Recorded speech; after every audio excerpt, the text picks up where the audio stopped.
Since it first aired on Apple TV, Severance has gripped the fans because it's a psychological thriller with a unique storyline and intense action. Do you want to separate your work life from your personal life? Of course you do, but hopefully not the way it's done in this new series that came from the mind of comedian Ben Stiller. In this video, let's look closely at how the unsettling world of Severance was created. First of all, the terrifying world of Severance. Imagine your workplace resembling that of Mad Men set in the universe of George Orwell's 1984, and you've got Severance. The concept of this series is mind-blowing and completely original, despite it being another addition to the famous genre of dystopia. The show that explores the idea of office workers agreeing to a procedure in which their work experiences and memories are severed from those that exist outside work was brought to life by the master Ben Stiller. We're in utter awe of the cinematography that's been called the best of the year 2022. It's amazing to see the idea coming to life, which has raised so many questions about the possibilities of a broken mind working for a broken corporation. Everything about this show so far has been on point, with its tone that drips with satire and is so psychologically terrifying and patient in its approach to the climax that pushes the story forward. All this can't have been easy to do, we're sure. The people working for this production agree. Ben Stiller, the production designer Jeremy Hindle, and cinematographer Jessica Lee Gagne break down how they created this world and what its effect has been on their audience. So we continue with the quiet yet oppressive direction of Stiller. Ben Stiller is mostly known for his comedic timing and his hilarious jokes. So who would have thought that such a disturbing series would be a product of his mind? But Ben Stiller had a slow and methodical approach to creating the show's distinctive tone. Stiller told IndieWire that they were trying to create tension in the outside world, which was a bit harder. He wanted to create a palpable sense of being observed. While the anonymity inside an office building seemed easy to build, the broken world outside the four walls was gonna feel alienating.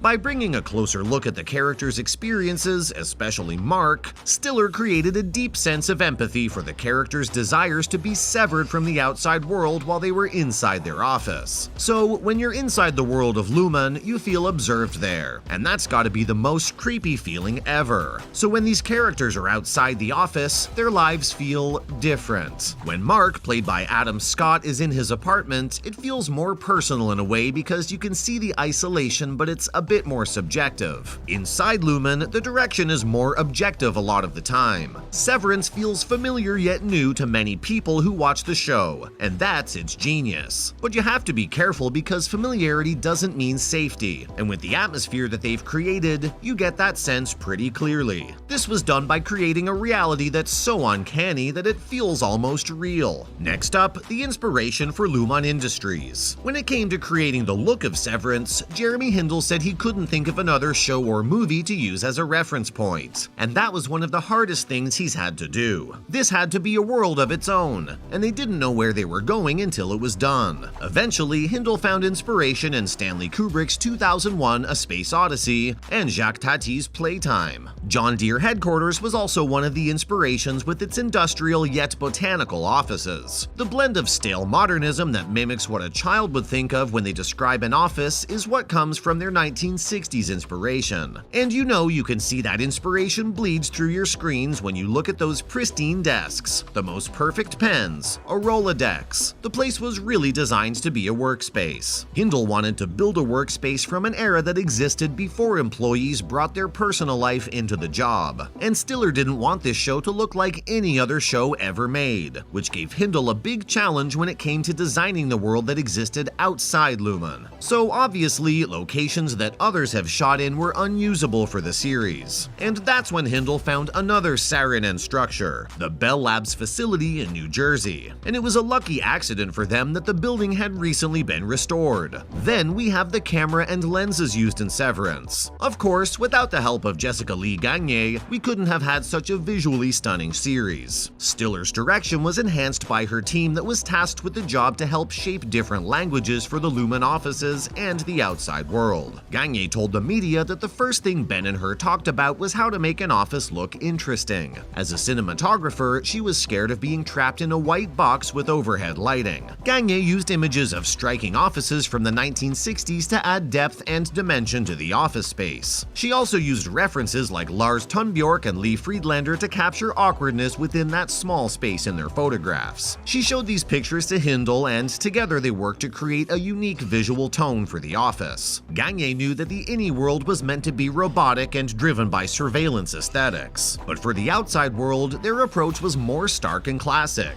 They played with the scale when it came to the world outside, showing the viewers just how small Mark actually is in this world. The lack of warmth in the frame highlighted Mark's state of mind throughout the series. Longer lenses were used to allow the filmmakers to shoot from further away, playing with the alienation of the actors. A huge trick of the series was the transition between the two worlds that happened in an elevator. They used a classic camera technique for it known as the Zolly. Usually, they use this technique to show a shift in perspective, but in this series, they used it to show the actor's face would transform during the transition, creating a haunting masterpiece. Now, let's talk about the score of Severance. Music creates a sense of dread in any movie or show. The more haunting a music score is, the better the effect on the viewers. Severance has two worlds, and they wanted to separate the musical styles of the innie and outie worlds to play up the tension between the two. Composer Theodore Shapiro avoided these simple distinctions and accepted the series' mysterious conspiracies and the way they bleed through life. The score revolves around a central theme, which also became the main theme of the title. Minute variations and distortions of this piece, scattered throughout the soundtrack, act like musical ripples on the otherwise calm visual smokescreen. This facade hides yet signals the unseen, unknowable forces beneath the surface and behind Luhmann's severed program. Shapiro's job was to find the right tone and distort it in a way that it'd fit the theme of the show. This also meant that there were going to be a few variations to the same soundtrack for different occasions and scenes. When there's an intense scene like Helly's suicide attempt, the soundtrack became slow and plaintive with its piano notes, as if they were tripping over themselves until their end in a dissonance. This signaled the eerie tension of the scene that showed in the escalating strings and tells us a little more about Holly 2 without any words. The music during that scene speaks of emotional pain. And lastly, the COVID-19 inspiration. COVID-19 for sure changed the world in many ways. Not only did it transform the way we go about our daily lives, it also changed the office culture. People have started to wonder whether they really need to go to work at all times when they could complete their work at home and have a healthy work-life balance. This series leans heavily into the essential weirdness of office culture, which has been exaggerated significantly during the COVID-19 pandemic.